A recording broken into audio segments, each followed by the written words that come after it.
Good afternoon, ladies and gentlemen. James Betterton here. How's everybody out there? I hope you're well. I am here at my house today because I was a little bit pressed for time. I wanted to do this in the studio legitimately with multi-camera setup, but hey, you know, when life gives you lemons, I'm going to quote the great Paul Rudd, just say fuck the lemons and bail. Um, Tonight's guest on the show, I'm really excited. Um, she is awesome. Paid regular at the Comedy Store, going through some real changes right now. Not like all of us. I mean, she's going through that too, COVID and all the protocols, but she has a bigger story. Let's have her come on in. We got the great Fifi Dosch, everybody. Fifi Dosch. Hello, how you doing, James? Good. How are you? I'm doing really well today. I can't complain. I'm kind of bored like everybody else is, but I'm doing well. I feel good about life. I feel good about myself. That's excellent. By the way, I love the microphone. I've seen that before when you did my Zoom comedy show. That thing is great. Yeah, it's okay. You gotta get so close to it. That's the only thing. It reminds me of that color that they had in like the 60s of like the stove and stuff, how they had the Tiffany blue. I think Yeah. it was actually one. I wasn't alive in the 60s, No. but I've seen Mad Men. Haven't we all? It's a fashion show. Yes, it is. By the way, you're a huge fan. I wanted you to see my T-shirt. Oh my God, I love that! I wore this specifically for you because we are going to get into Sopranos. Oh, I love it. He's rather portly to be Napoleon. yeah. He's like, what do you get a good laugh with you and your whores in here? How creepy would it have been to find out Paulie, of all people, just had a customized portrait of you hanging up in his shitty little condo? Like, serial killer life. Yeah, it's really disturbing. Like, I thought he was going to kill him. I'm surprised he didn't. Yeah, me too. But anyways, okay, so you're doing well. That's great. Yeah. Let's get into it. Where'd you grow up? Where are you from? I grew up in South Dakota, which is not a very fun place, but I went to college in Montana, and Montana is kind of home to me because Montana rules in its ways. Yeah. So I often look at property on Zillow and I realize I can't afford shit in Montana. No, it's insane. It's like as bad as here. It's crazy. Yeah, it's crazy. I mean, and I'm not even talking about like what Jackson. No, that's Wyoming. What's the Jackson Hole? Yes, that's in Wyoming. But where's in Montana that's equivalent to that? Bozeman. Bozeman's going to be a Jackson Hole soon, like whether people like it or not. And here's the thing, like Montana politics have gotten shit crazy. Like in the last election, like everyone is hard Republican, own the libs kind of. Like they used to be kind of like sensible for a while. They had a very awesome governor named Brian Schweitzer when I was there. There's an interview of him on Playboy that's worth your time looking up. But like, here's the thing, like everyone's so pissed off. It's like, oh, the out-of-staters move in here, all the Californians buy ranches. And like, yeah, Katy Perry does have a ranch up there, which would annoy anyone as it should. But like, they're all just like, the Californians are moving in. First of all, it's mostly Texans who are moving in, and it's rich people from every state. And you know what could stop people doing from stuff like that? Fucking taxes, but they'll never vote to do it. So yeah. like it or not, this is the free market, like ruining your town if that's how you feel. And they're never, it's just so annoying to hear people bitch. Yeah, I hate hearing people bitch. Mm-hmm. I like to hear myself bitch. What does Furio say? Don't bitch to me. Yeah, that's great.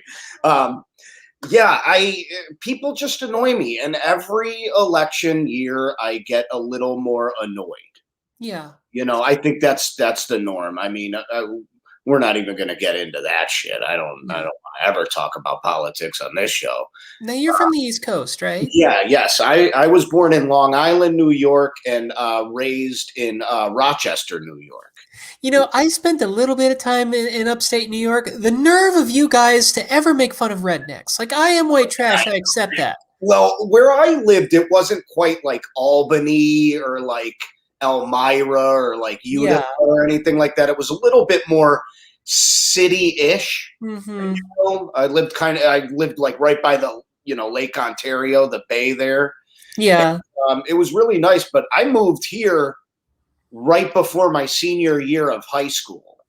So it was terrible for me. Like I had to Wow. graduate. Yeah, I uprooted because my dad worked for Kodak, and Hmm. Kodak's located in Rochester, and they offered him a job out here, and he was an offer that he couldn't refuse.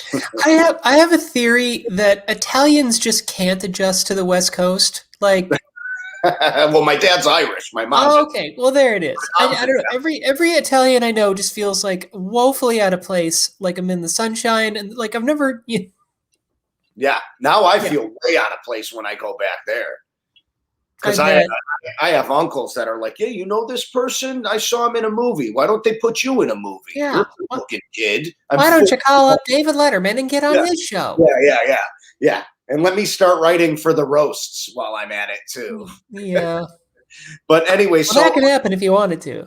yeah, well, you know what? I'm not mean like that. Yeah. I mean, well, no, I should rephrase. I should take that back. I can be mean like that, Mhm. but in order to, if I was to roast somebody, I would have to know them personally and like Right. them. You know what I mean? Like it would just be weird. I don't really go for roast stuff either, and like I so did for a long, long time, you know. Oh, you destroyed. I've Thanks. seen But you. I'm just not, I'm literally not that guy anymore. So it's just sort of, and also like I got to a point where I just felt like creatively bankrupt. I didn't know another way to make fun of anybody. Did you find yourself doing like a shit ton of crowd work? Like, were you relying on the crowd work kind of at that Mm, time when you were heavy? no, No. no, not really. It was just like, I don't know. I stopped doing roast stuff just because like it's just not the kind of thing I want to do anymore. And like I did some good comedy in that sphere for a long time, but like Great now it's just comic. done. Great comic. Thank you. I appreciate that. But Uh, it's just bizarre. A thing that's weird about transitioning is if you've known people for like a long time, but maybe you're not particularly close, like you have conversations with people and like I was talking to this guy recently and I was like, dude, you are talking to a guy who doesn't exist anymore. Like it's very bizarre. Like it's very like it'll really get you thinking about like identity pretty like maybe too little too thoroughly in quarantine, you know? yeah, sure, I can see that. Yeah. Mhm. Okay. Yes. Yes. Transitioning. Mhm. Go into that with me. Like, when? Do you know exactly like where you were? Like when they ask people, like, "Oh, where were you when this happened?" Do you know exactly where you were when you were like, "This is going down. I want." This is fucked up, but I swear to God, like the day I'm like I'm a woman, that's my deal. It was the day Kobe died. Oh my god. So like the whole city of LA is sadder than I've ever seen them, and I'm just skipping around like, what's my wedding dress gonna look like? Like it's so weird. Like, do you know what it's like to be like the only happy person in a city? It's bizarre. Yeah, no, yeah, not that level of happiness, no. But no, wow, that's crazy. What a weird day that was. I remember I was freelance working. It was a Saturday, Right. and yeah, I think I found out at like 11 o'clock in the morning. And a friend of mine had texted me when it was a rumor, and was like, I think he said something. He was like, "Oh, there's a rumor that Kobe was on the helicopter," and he goes, "Jordan was better anyway." And I shit you not, it was like literally 45 minutes before it was confirmed. Wow. And then it was like the daughter was with him, and that person felt really fucked up. Well, I mean, I guess you had to be there. Yes, yes, Well, yeah, in all fairness, in the 45 minutes of that day where you weren't sure if it was him, that's a good joke. yeah, It's exactly. Yeah, despicable any other time, but totally despicable. I mean, I feel like a little bit of me is teetering on that line of hell and heaven right now with that one. yeah, there But you go. yeah, Well, so what's the process? What have you gone through in that? What does it entail? If Well, you don't you know, mind. here's the thing. I started hormone treatments, which hormones are just like take these pills. They're going to give you estrogen level, like woman's estrogen levels and a woman's testosterone levels. So I started doing that literally the day before the stay-at-home order went down. And honestly, that was kind of perfect because it's the most awkward part of the whole thing. Like you're light years away from passing. Passing just means like people can't tell if you're trans or not. And Oh, it's just like so like to kind of not be able to go anywhere during that time was sort of awesome. I mean, I'm certainly not complaining.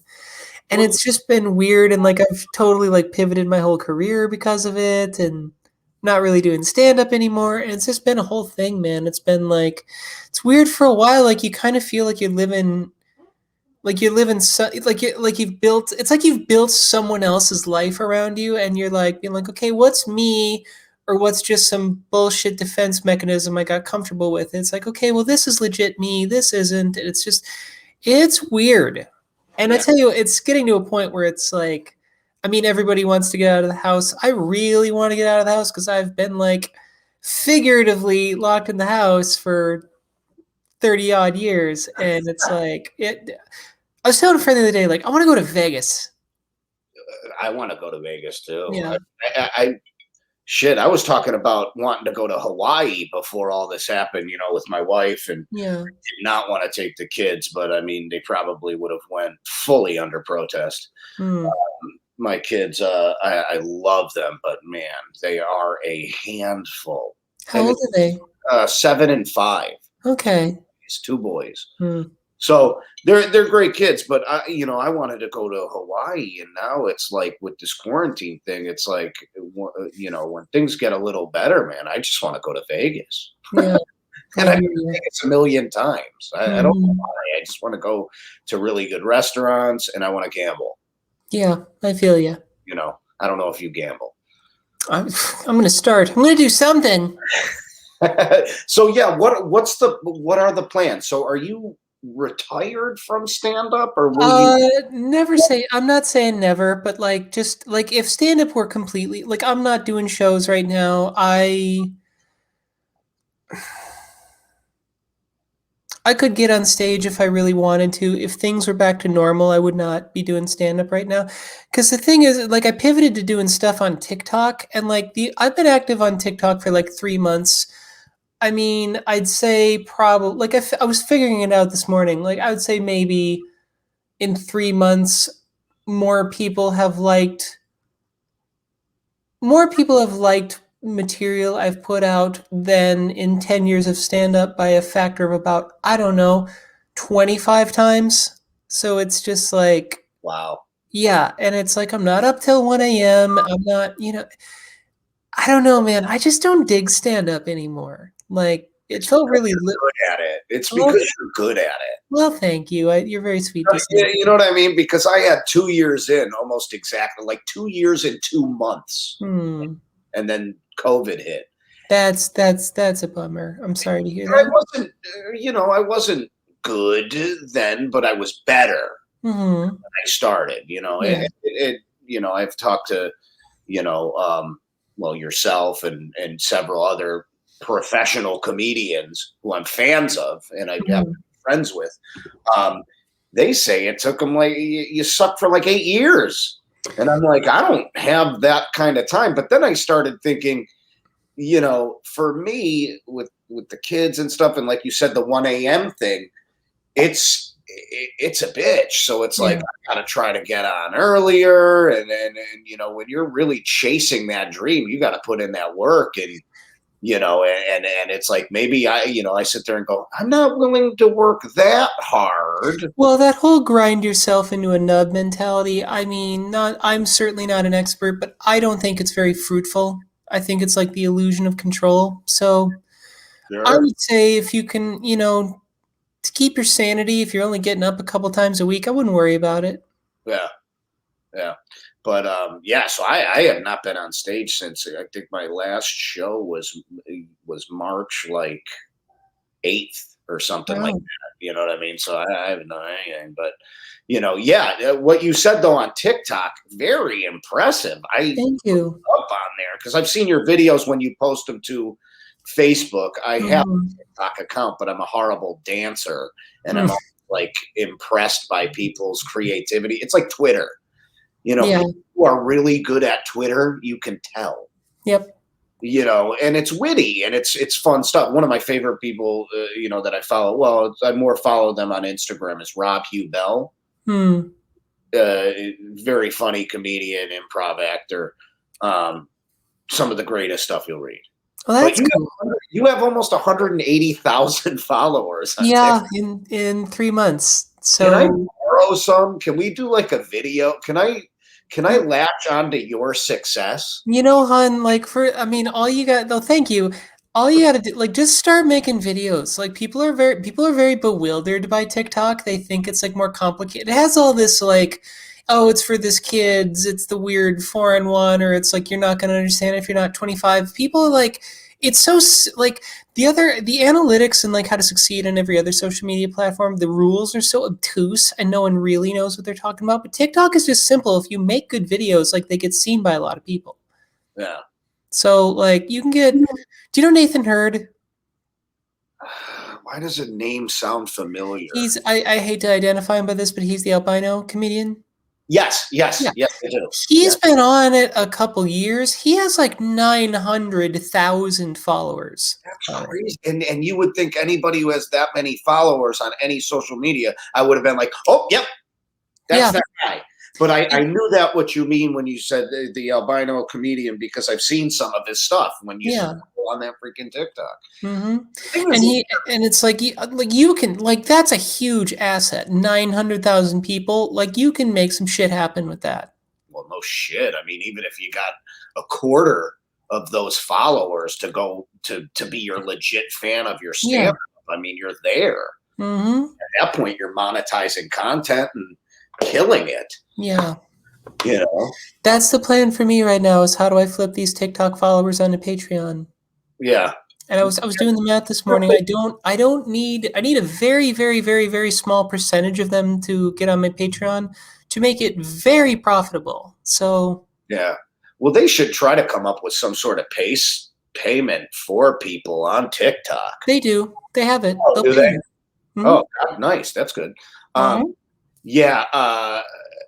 Yeah. That whole thing is crazy. But yeah, Patreon. Talk a little bit about your Patreon. I have Where can people get you? well, I'm on TikTok. I'm at Fifi Dosch, at FIFIDOSCH. That's the same as my Patreon. And if you support my Patreon, you not only get to support my videos, but you get access to 2 podcasts I run. One is called Old Bitch Rewatch, where we rewatch children's films with like adult eyes and review them as adults.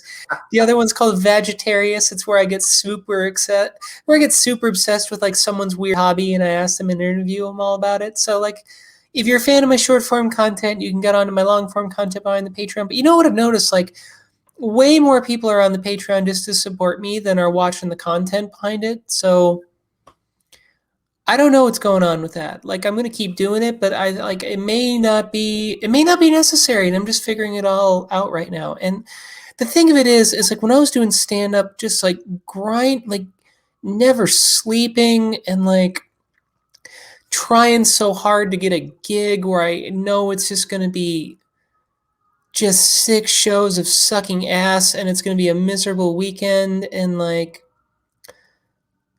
flying out. Like I've had a lot of good times doing stand up, but like I also another thing too from being at the store, like I know a lot of very successful people who've done it and I don't want any of their lives.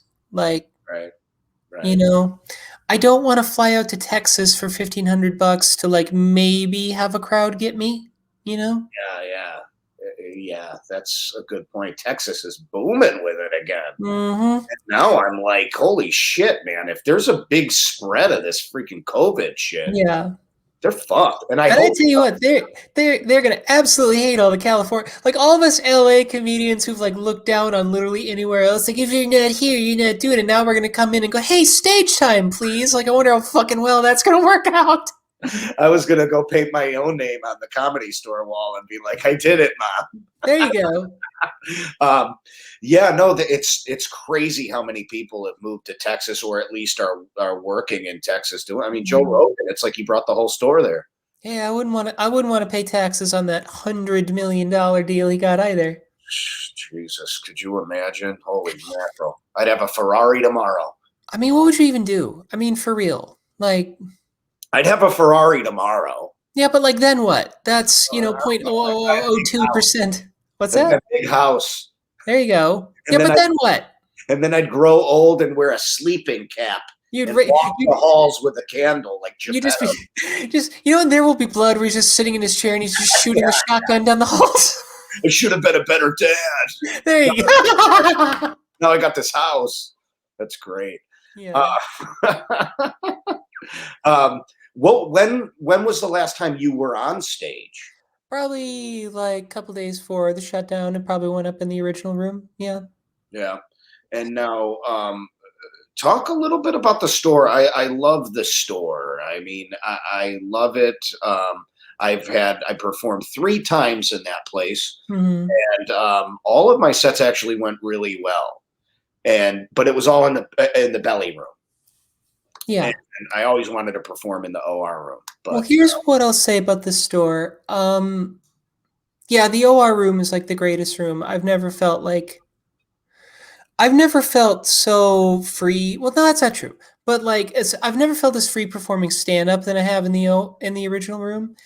And the thing of it is, like the store, it is very dark. It has a very dark energy. And sometimes people need exactly that. Like I needed exactly that. Like there's this thing with it's within like Jungian psychology where there's like the saying is something like if you're low spiritually speaking, that the door out of that is going to be low too. So like sometimes if you're like in a certain way in your life, like you need like very pretty heinous humor to give you relief because you're at like a heinous level. Like I know I was for years, but like I started working out of that and I worked through it and I'm just not like I don't have a problem with it by any means, but I'm just like not about it anymore. yeah, Like it got to a point like I went the store was doing like sneaky shows where they would, there's the window going out to the yeah, patio there having the cool. comp into the side of the window, and I just like I realized like I don't like myself when I'm doing stand up because like I just feel like I'm have to be like ready to attack. It just feels very defensive and like I don't Yeah, when it would go well, I just wouldn't care, right, right, you right. know? It had no real feeling. Yeah. You But know, you know what I will say about the store? Like the store has a not unearned reputation for being like a broy place, but like I actually got to perform as Fifi for a couple sets before the quarantine went down. When I people there were so damn supportive of me. And I remember like the first set I did as Fifi, like everyone kept running. Like I heard like people going like, Joe is doing his first set as Fifi. And like people, like I could see everybody like want to see me and see what I'm doing in the back and it's people pouring in. And it's just like, I feel so loved by that place. that's fucking awesome. Now Yeah. let me ask you something. Did anybody give you shit? No. Well, I mean, a couple people, but like at the store, no. No, no comics. No. Wow, Zero comics. that's great. That's really great. And to think that they would that they bust you know open micers balls and stuff. Mhm. I mean, over there, that you would think you would get a little bit of you know uh, ball busting, so to speak. Well, I mean, like, not like No, I'm saying it as was much as anyone else does. sure, sure, but I'm saying nobody was mean to you. No, no, no, no. Everyone That's was great. so supportive, like That's famous to not famous. Like everyone was so cool. well, I support you. Thank you. I love you. I think And, you're great. You're hilarious. and you know what? I'll say this, and I don't mind saying it. Like I felt way more love of the store than I have at any alt scene. Yet the store has like reputation. Like people who can't perform there say like, well, it's just racist and broy and blah blah blah blah. And I'm like, well, I'll tell you what, this little trans girl would rather be there than in an alt room. Sorry about it. Yeah, no, I hear you. I mean, no, nobody was ever mean to me there. But then again, I wasn't. Not a paid regular. I probably won't ever will be. But what was that like when you passed? And who did you? You came after Miss Mitzi, though, right? Oh yeah, I've never met Mitzi in my life. Wow. I'll tell you this, like the moment I got the phone call that I got passed was a really, really fun moment. But there was a time, James, where I was like, look, if I could just get my name on the wall, I'd feel okay. Like no matter what, like I felt so shitty about myself, and I'm living as a guy this time, mind you.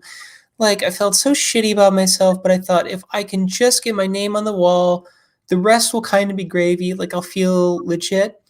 I remember I came around the parking lot, I saw my name painted on the wall, and I just started crying because I felt fucking nothing, and it fixed nothing inside me. And you went, and like you said, you told yourself this: as long as I Yep. can do this, that be. No, mind you, it's a wonderful thing, and it's a great thing, and you really do get embraced by a community and a brother and sisterhood. But like, the fact is that what I took from that is like, it's not external. It's not, I've been on TV a couple times. Like, that didn't make me feel better about myself. And what's nice about transitioning is like, I just feel good, dude. I like being alive. I feel like I got what was missing from my life. So it kind of is all gravy. And I'm not jealous of anybody anymore.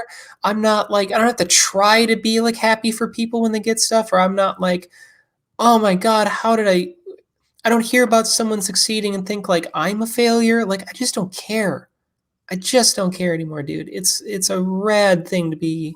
That's a good Me. place to be.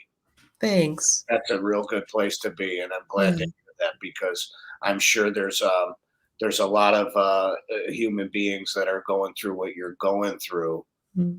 that don't achieve that. You know what I mean? And that's actually incredible. I mean Yeah. that right there is peace of mind, and Yeah. that's something special. That reigns supreme above all, right there. If you Mhm. get to that level, that's great. But enough about me. I mean, how are you holding up? Like, are you able to get on Zoom? I mean, I'm good. I was doing hosting Zoom shows, one of which you did, which was great. oh yeah. And don't be surprised if I come and hit you up again and be like, "Hey, come on, bless us with 5 minutes." Oh, you're sweet. So I was doing that for a little while, and I jumped on a few Zoom shows, and then I started. I've been working the whole time. I do. I'm in film archival work, so restoration. I deal with old film reels and inspect them, and then we transfer them to HD and Oh wow. rehouse the original ones in new cans. It's a whole process. And I also do some freelance for another facility, so that kind of clicked in. So I was working two jobs pretty much up until like 2 weeks ago, Hmm. which was great because a lot of people aren't making money during this time, and Yeah. fortunate to be able to. But then but I wanted to be creative, and I wasn't writing too many jokes, Hmm. but I was like, hey, let me have some people that I'm interested about, that I kind of know, that I don't know, that I want to know more about, that I'm a fan of, and, Yeah. and do a little like talk show type of deal like this. And I this is the sixth episode. Nice. I'll have to edit this out, what I'm going to say, but I've been hoarding them. So I'm going to add some bumpers and like some music openings, and then, try to do it. Love it. Love it for So I you. wait to the party. I waited till I was 38 to start doing stand up, and I waited till I was 41 to Well, do a who show. wants to hear from a 24-year-old? Like, I don't care what they have to say. I had nothing to say. I thought I had a lot to say. I think I have one of the rap albums that I thought I was a rapper at that time, Really? somewhere. Oh yeah. Oh my God. God, I love upstate New York. Or Long Island, excuse me. That's great. But Like Long, so, Long Island and Staten Island have like more white rappers per capita than oh yeah, like yeah. Well, Staten Island, they cleaned up their rap because they had Wu Tang. So Okay. coming from there that solidified that. But Staten Island's a dump. Is it really? Oh yeah, yeah. Long Island's nice. I used to spend the summers in Massapequa, Hmm. and it was just very nice. Basically like pretty much like right around the corner from Joey Buttafuoco and the Long Island Lolita. I hate to say that I'm old enough to get that reference. I'm glad you are because Motherfuckers on TikTok are already calling me a MILF, calling me Peggy Hill, these sons of bitches. that's great. Well, anyways, plug your stuff one more time. Let us hear it so we can follow you. All right, everybody, on TikTok, I am at FIFIDOSCH, at Fifi Dosch. I put out videos a couple times a week. They're really, really good, and you can look me up on Patreon to get more content too. Awesome. Well, thank you so much for doing the show. You're very welcome, dear. Let's talk again, and we'll be in touch on social media. I would like that. You like how I said social media? No, I actually don't. It creeped me out. Yeah, it was weird. Unless you knew me and knew that I did that voice every once in a while. Yeah, And you had a molester's timbre when you said it. I'm gonna go hang myself now. All right, Fifi. Well, thank you so much, and like I said, we'll be in touch. All right, James. Thanks so much for having me on. You bet it. Bye. Bye.